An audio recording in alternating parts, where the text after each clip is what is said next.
What's going on, guys? Nathaniel from DragonBlogger back today with another video. I wanted to talk to you guys about something serious that's near and dear to my heart. I've been missing something in my life and I don't know what it is. Now I have a lot. I have my gaming computer. I have the wall of boxes. I have extra computer parts to build more computers. But do you know what I don't have? A gaming chair.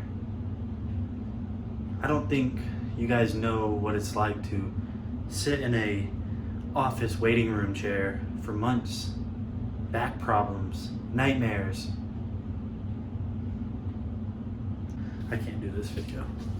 I mean, what am I supposed to tell my son? What am I supposed to tell him? Son, I don't even have a son. But son, your dad has his computer. Your dad has a dog. You love that dog.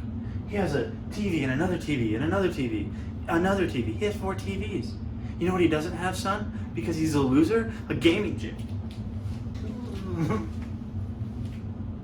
I don't even have a gaming chair.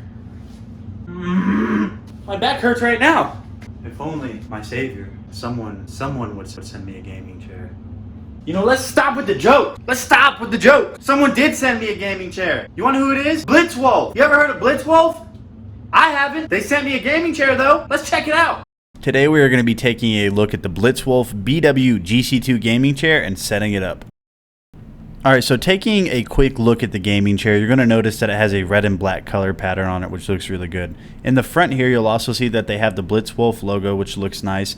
Down here, you have the cutouts, kind of the racing style, which looks awesome as well. And the stitching around the entire chair looks great too. Taking a look at the bottom of the chair, you'll see that you actually have the same red and black color pattern, which looks really nice at the bottom too. You also have this sliding out footrest that simply slides out and it feels very soft, as well as the rest of the chair, which looks really nice, and it folds in just like that. And the feet stand actually looks really nice too. As you can see, they kept the same red and black color pattern on the back. As you can kind of see on the edges of them, it has the red accents. It's something they didn't necessarily need to do, but they did, and I think it looks very nice. The chair also comes with 2 pillows, one for your back and one for your neck.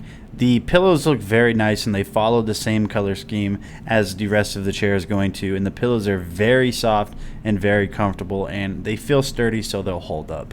And then you'll get everything else that you would expect in this box. You get the armrest, the wheels, you're going to get the adjustable base, you're going to get the hardware to be able to install this. You get everything you need right out of the box. The user manual that comes with everything is actually very easy to follow. It's very clear. You can understand everything. It's not confusing. So definitely check this out if you have any questions. The first thing I'm going to do to set up this chair is I'm going to click the wheels into the wheelbase. It's very easy to do. All you have to do is grab one of the wheels and push it into the socket that's on the bottom. This one gave me a little bit of trouble, but I don't think you're going to have so much trouble that you won't be able to build this chair. Next, all I did is I inserted the hydraulic cylinder into the wheelbase, as you can see right here. All you have to do is take this hydraulic cylinder, slide it in, push it down a little bit, and you're good to go. Next, I'm installing this assembly to the bottom of the seat. All you have to do to install this is line it up with the bottom of the chair holes that you'll see on the bottom of the chair, screw it in, and you're good to go. Once you're done with that, it should be nice and sturdy on the bottom of the seat. One thing I noticed about the mount right here is that once you have it on, whenever you go to slide in the footrest, it actually hits one of these adjustment handles. You have to kind of lift it up a little bit to be able to slide the footrest all the way in. I don't know if it's going to be a problem when the chair is actually fully done and completed after it's built. We'll see when we're done building it if it's going to be a problem. Now, I've went ahead off camera and installed this little section that is actually going to allow the chair to mount to the base and the seat of the rest of the chair. Now what I'm doing is I'm going to mount the backrest to the rest of the chair. It slides in down in this little groove. I'm kind of blocking it right here, but as you can see, all it does right there is it just pushes down, and that's it. And from this point, you should have the mechanisms working to where you can actually recline the chair and lower and raise it. The last and final step is very simple to do. We're going to go ahead and install the armrest. All you have to do is line up the holes that are on the armrest and line them up with the holes that are on the backrest of the chair and the seat of the chair. I went ahead and got this one started, and now I'm going to go ahead and start on the one that's on this seat. Once you're done with that, do the same thing on the other side, and you're good to go. You don't have to install the pillows, but I did. All you have to do to install the neck pillow is wrap it around the little 2 cutouts and clip it into itself. Now, as for the back pillow, it's also very easy to install. One is going to come up through those cutouts, and one is going to go from between the backrest and the seat of the chair and clip in with itself. Once you're done with that, your pillows are installed.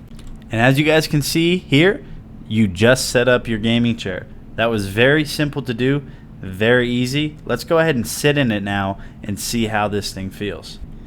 Okay, so right on sitting on the chair, I noticed a few things that I didn't immediately like. The armrests feel kind of wobbly. I did double check to make sure that they weren't just loose and I didn't tighten them in all the way, but they were. And also the little walls that come up on the side, they have this metal bar in them that kind of make you feel confined, and when you try to stretch out, it just kind of hurts your legs a little bit. And sitting in it for too long, you could feel the metal bars start to press up against your skin, and it's just kind of slightly uncomfortable.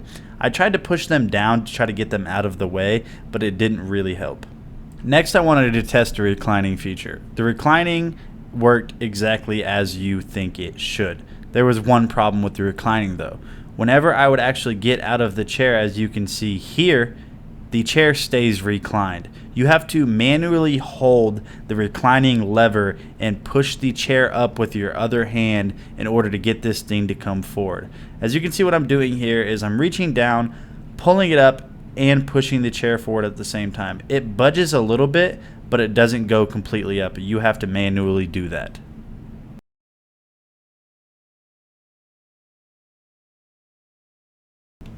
Alright guys, so I had a little bit of problems with one of the recordings that I did where I talked about the chair, so I put in some Call of Duty here. I'm sorry you guys didn't get to see everything. I'm going to go ahead and talk about the chair now. I'm going to go ahead and get the problems out of the way first. One of the problems that I had with the chair was the comfort. Now, I'm not saying the pillows or the padding was uncomfortable, because it actually was very, very comfortable. But what my problem was is the little metal support that is on the walls on the seat of the chair, it tends to push against your legs. It makes you feel confined. The chair might be better for a smaller kid, or if you're just a smaller grown adult. I'm a pretty big boy, so it just kind of made me feel confined and put some pressure on my legs that I didn't necessarily like. Secondly, I did not like how the arms of the chairs felt very flimsy and wobbly. Because they attach by themselves and they're not attached to the seat or the backrest itself, they just feel kind of wobbly. I did double check to make sure that I didn't just not tighten the screws all the way, and that wasn't the problem. That's just what they are. I can't complain too much about the chair. It's only $110. That's all it is. It's only 110 bucks. That's very cheap for a gaming chair, and I feel honestly Blitzwolf did a very good job making this chair and suiting it to the audience that, you know, might be more budgeted or might not want to just spend $400 on a gaming chair because they don't think that's necessary. I do recommend this chair. I understand it does have its flaws, but it also has its perks. The design is very awesome. The colors are very vibrant and colorful. They look very good. The adjustability features are really cool. Speaking on the adjustability, the only other problem I had with it is that whenever you recline, it doesn't automatically go back forward. You have to manually do that. It's not a deal breaker for me. I'm still going to sit in this chair. If you're not sitting in a gaming chair already, this is going to be a major life-changing upgrade for you that I definitely recommend you check out. I will leave a link in the description below to the article that I did on this, which goes a little bit more in depth on what I'm talking about now. And I'll also leave a link in the description below for you to check this chair out. I want to give a big shout out to Blitzwolf for sponsoring this video, sending me this chair to check out. I appreciate it. You guys made an awesome gaming chair, and I can't wait to see what you guys make in the future. Until next time, guys, I'll see you guys on the next video.